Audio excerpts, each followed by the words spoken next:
Hello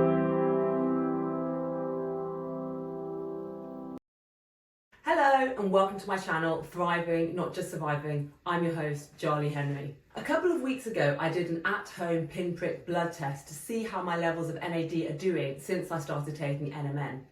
I'll link to that video below. It's actually quite comical how much of a wimp I am when it comes to needles. But anyway, I'm really excited to announce that the results have now come in and I'm going to share those in a few moments. There are a few surprises and perhaps one thing that I'm disappointed about, so let's dive right in. Firstly, an explanation on the test. I took DoNotAge.org's newly released NAD test, which tests not only for levels of NAD, but also for levels of zinc, magnesium and selenium. Jumping straight into my results, I was delighted that my NAD levels are within the normal or healthy range, and I feel that this is really validation of the effectiveness of the daily NMN and TMG that I'm taking. I was also really happy that my zinc levels are healthy. Zinc is an essential mineral that your body needs for several processes, including normal growth and development, DNA production, immune system functioning, including wound healing, thyroid homeostasis, fertility, reproduction, and skin health. Since your body can't store it, you must get zinc from your diet regularly. And I feel that finding out that my zinc levels are healthy, I feel that's a sign that I'm really eating a good balanced diet. So what was I deficient in? The test revealed that I'm low in magnesium. I found this to be surprising and also quite disappointing.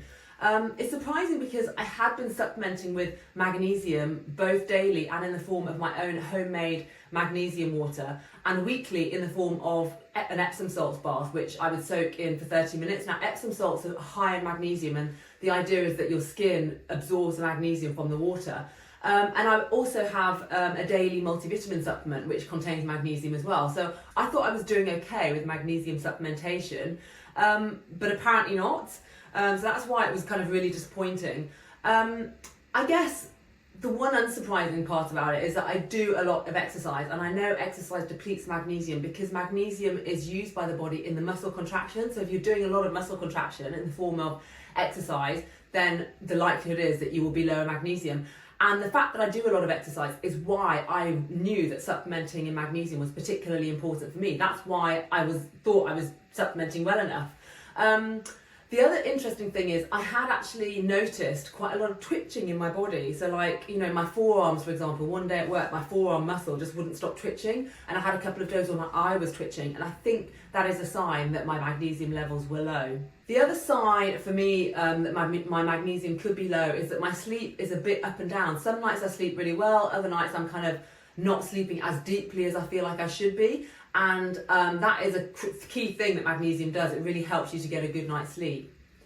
Now, coincidentally, about 2 weeks ago, my regular supply of vitamin D that I take, my regular supply had run out, and I decided to switch and start taking DoNotAge.org's D3, K2 and magnesium. This was before I found out my test results and before I knew that I was deficient in magnesium. I just wanted to take this because I know that DoNotAge.org independently tests their supplements so that you can trust that what they put in their supplements is, you know, it has in it what it says in the bottle. So I just thought, you know, as soon as I'd run out of my other vitamin D, I thought, well, why don't I take this? Because in addition to having the vitamin D in, it's also got K2 and magnesium. So it was completely coincidental and separate from me having received these results because I hadn't received them yet. And as soon as I started taking this, I did actually start feeling better.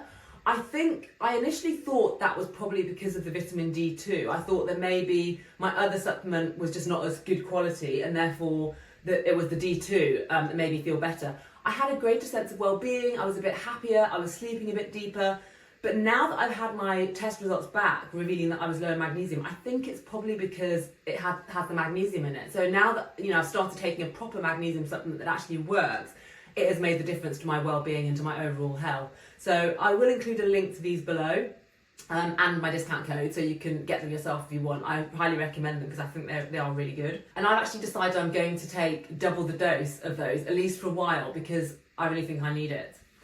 So other than sleep, why else is magnesium important? Well, DoNotAge.org actually list on their website the things that magnesium is used for in the body. It's a crucial mineral in the body, and it is implicated in several functions and in hundreds of metabolic processes, including muscle contractions, like I said, regulation of blood pressure and blood sugar levels, and transmission of nerve signals. So again, that twitching that I was talking about, that would be the nerves twitching.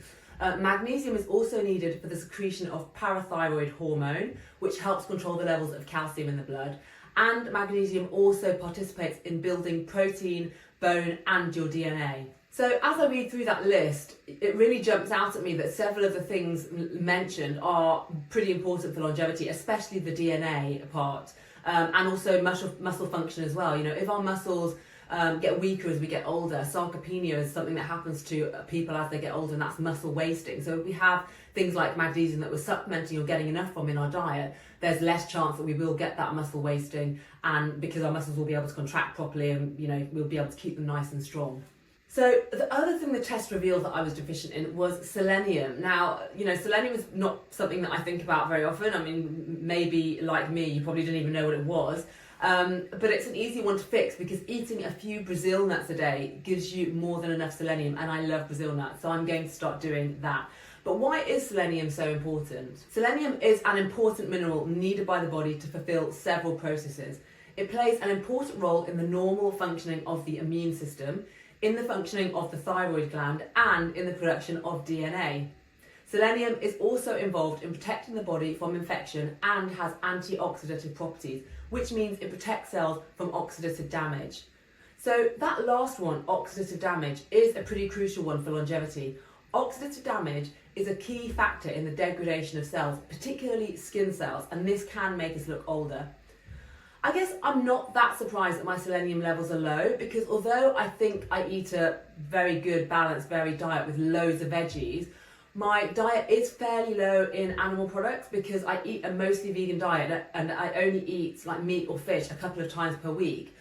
So this means I don't eat a wide variety of animal products, and animal products are the richest sources of selenium. So I think particularly if you are a vegetarian or vegan, you might want to get your levels checked and see if you're deficient in selenium. You shouldn't supplement with selenium because it can be easy to overdose and actually be toxic for the body. So the best thing to do is just to try to get as much selenium as you can in your diet. So if you're vegetarian or vegan, you need to look out what sources there are. Overall, I'm delighted with the result. Mostly, I'm happy that the lab was actually able to get a decent result. I was so worried that I'd messed up by not doing the test properly, and I really was anticipating them coming back saying, oh no test, we haven't been able to get any results back from what you've given us. So I guess I'm kind of happy that, you know, this shows that even if you don't do the test 100% correctly, the scientists should still be able to get a result back as long as you've got some blood within the 2 dots. Getting these test results back, I feel, empowers me to make changes in my diet and supplementation routine, which will boost my health and increase my longevity. DoNotAge.org recommends I take another test in 60 days to see if the changes I've made to my diet and supplementation regime make a difference to my levels. I'm not sure yet if I'm going to take their recommendation, mostly because I am such a big baby with needles. It's going to take a while for me to summon up the courage to do another test. Pathetic, I know, yeah.